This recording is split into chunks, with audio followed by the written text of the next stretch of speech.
amiguinhos! Professor Felipe aqui, tudo bem com vocês? Vamos nesse vídeo dar continuidade em nosso estudo teórico. Falamos no vídeo anterior de como a célula unitária é construída a partir dos pontos de rede e de como se dá a distribuição dos pontos de rede de acordo com os motivos estruturais. Falamos também que a célula unitária é sempre um paralelepípedo e que, de alguma forma, ela é um template do sólido como todo. Sim, conhecendo o arranjo dos átomos em sua célula, nós podemos conhecer o cristal. Como usamos de eixos cristalográficos, nós definimos a posição dos átomos dentro da célula unitária sempre com uma posição relativa a estes eixos, sendo a localização relativa ao eixo A uma fração x do mesmo, ao eixo B uma fração y e ao eixo C como uma fração z.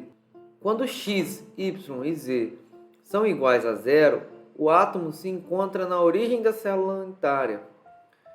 Quando qualquer um deles tem valor igual a 1, o átomo está no extremo da célula unitária.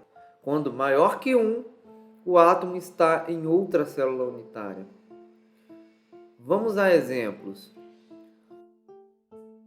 O átomo que ocupa a posição 0,3, 0,25 e 0,15 ocupa a mesma posição na célula unitária vizinha, com posição 1,30, 0,25 e 0,15, mas que também pode ser equivalente ao descrito na posição menos 70, 0,25 e 0,15.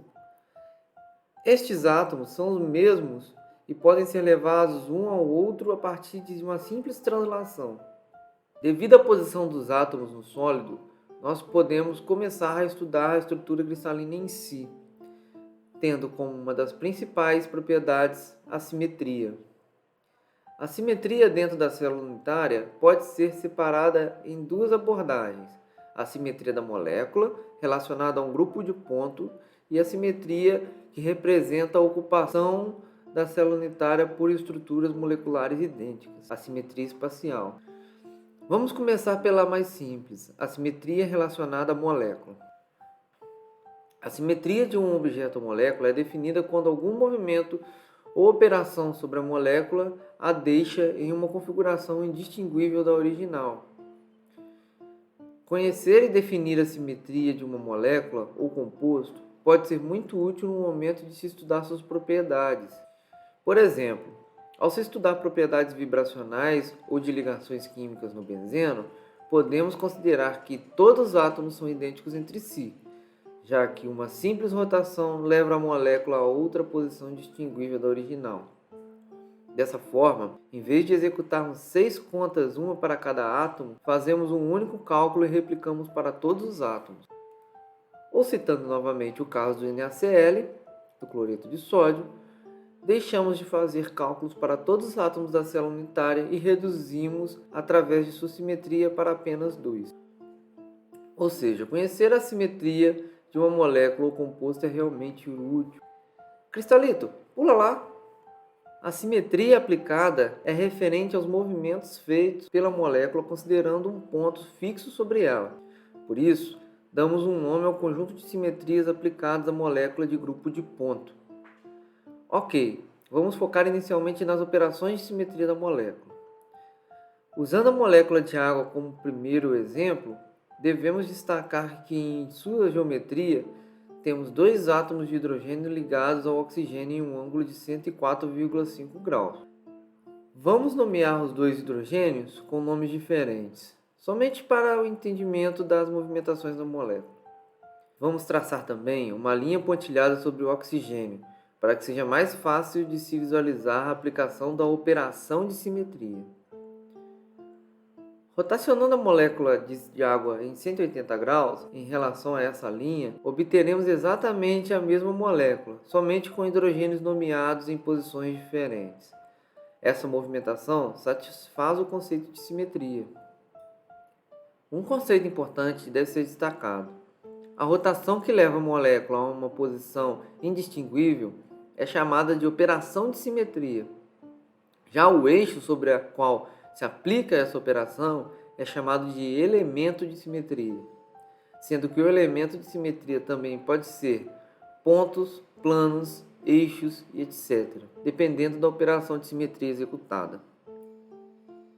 Este elemento de simetria pode ser designado pelo símbolo de Schoenflies, C2, ou pelo símbolo 2 na notação de Hermann-Manguin. De onde vem o número 2 nessas notações? Vem do valor que se divide o ângulo de 360 graus, ou 2π, para se obter um ângulo de 180, que representa em quantos graus se rotacionou a molécula durante a aplicação da operação de simetria. Usando da molécula de cloroforme como outro exemplo, podemos notar que rotacionando a molécula em relação à ligação carbono-hidrogênio em 120 graus, nós podemos obter outras duas configurações indistinguíveis da molécula, com o símbolo C3 ou 3. Caso a única rotação possível para se obter uma configuração indistinguível seja de 360, teremos a operação identidade. Parece meio óbvio, né? Outro elemento de simetria importante é o plano especular, que pela notação de Hermann-Manguin tem símbolo M e de Schoenflies σH quando o plano é perpendicular ao eixo principal de rotação da molécula, σV quando o plano inclui o eixo de rotação principal, ou σD quando o plano inclui o eixo de rotação principal, mas que também intercepta um par de eixos de rotação C2. Notem no exemplo a seguir os dois planos especulares destacados. Temos também o centro de inversão, que é caracterizado por um elemento de simetria destacado como um ponto a partir do qual a configuração da molécula é totalmente invertida para se obter outra configuração indistinguível, com o símbolo de Schoenflies e 1/ de Hermann-Manguin. Fica bem mais fácil de vermos essa operação se desenharmos eixos sobre a molécula, tendo esse ponto como origem. Se considerarmos uma região positiva e outra negativa desses eixos, tendo como referência o centro de inversão, veremos que cada átomo correspondente na molécula, tal como os dois hidrogênios, estão em pontos inversos. Outra operação importante é a rotação imprópria, que pelo símbolo de Schoenflies se nomeia como Sn, considerando a combinação de rotação mais reflexão, ou pelo símbolo de Hermann-Manguin como N/, considerando a combinação de rotação mais inversão. Sim, as duas rotações impróprias são diferentes entre si. Perfeito. Estas são as principais operações de simetria a se destacar e que podem ser aplicadas sobre um ponto fixo na molécula. Devemos deixar bem claro que a molécula pode apresentar diversas dessas operações ao mesmo tempo e que a combinação entre elas dá origem ao grupo de ponto. Não vamos focar no grupo de ponto e nem em sua nomenclatura nesse vídeo, mas caso vocês queiram um vídeo somente sobre isso, é só deixar o pedido no comentário. Vamos ampliar nossa análise sobre a operação de simetria e olhar para as operações de simetria espaciais. Quais são as operações de simetria capazes de sobrepor em duas moléculas enantiomórficas? Ou seja, quais são as operações de simetria aplicadas além de moléculas idênticas capazes de sobrepô-las? Duas moléculas são congruentes quando cada ponto corresponde a um ponto na outra na mesma distância, tendo também ângulos iguais e correspondentes, sendo moléculas isométricas. Essa congruência pode ser direta ou positiva, de acordo com os pontos a partir de determinado ângulo, tendo os mesmos sinais ou sinais opostos. Por exemplo, a translação, a rotação e a rototranslação são operações diretas.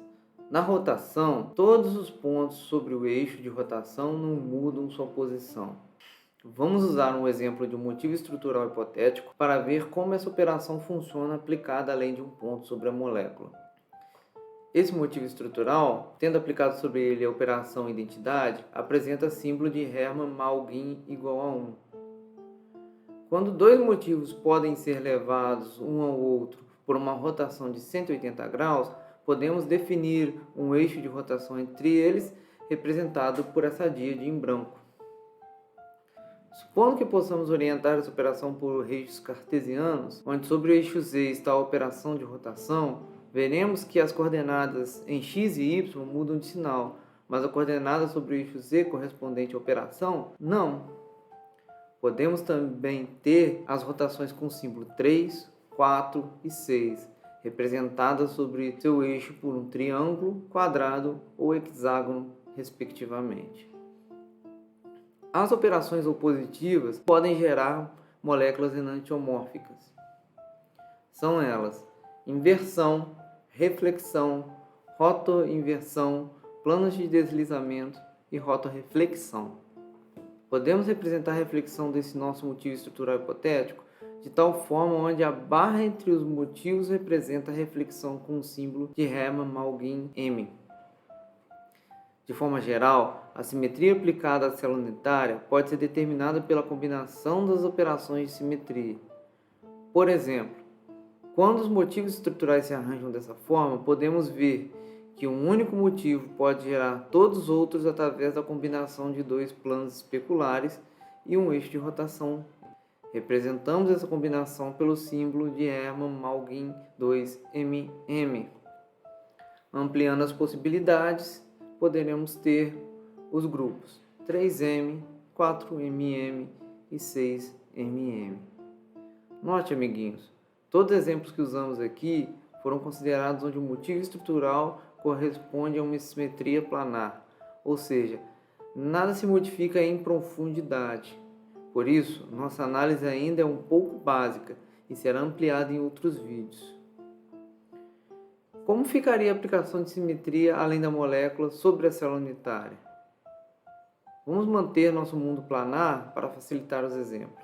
Vamos supor que nosso motivo hipotético se repita no sólido de acordo com o padrão mostrado a seguir. Entendemos que podemos construir uma célula unitária oblíqua em torno dele e que represente sua propagação. Nesse arranjo, é claro que não há nenhuma operação de simetria além da identidade, então podemos definir e chamar esse grupo ainda planar de P1, pois a célula é claramente primitiva, pois contém somente o motivo estrutural. Vamos supor, então, outro arranjo dos motivos estruturais. Agora, além de notarmos que essa célula é oblíqua e primitiva, também notamos que uma operação de ordem 2 leva um motivo estrutural a outro, definindo-a no grupo P2. Note, amiguinhos, mantemos as letras em minúsculo porque ainda estamos brincando no mundo bidimensional, ok? Vamos a outros dois arranjos dos motivos estruturais no sólido. Definindo os pontos de rede próximos aos motivos, temos a primeira rede como uma rede primitiva e a segunda como centrada. Na primeira rede, podemos notar que três planos especulares, destacados pelas linhas mais grossas, levam um motivo estrutural a outro, tendo essa célula grupo PM. Na segunda, temos os motivos estruturais nomeados de A e A', existentes nesse arranjo pelo fato da célula ser centrada, e os motivos A e B, que são levados um ao outro por um plano de deslizamento.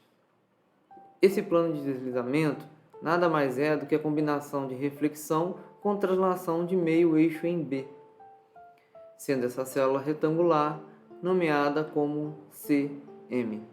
Ok, amiguinhos, vamos parar por aqui? Na próxima aula voltaremos a falar mais sobre simetria e entenderemos os conceitos aplicados diretamente à célula unitária. Não esqueçam de deixar suas dúvidas nos comentários. Até mais!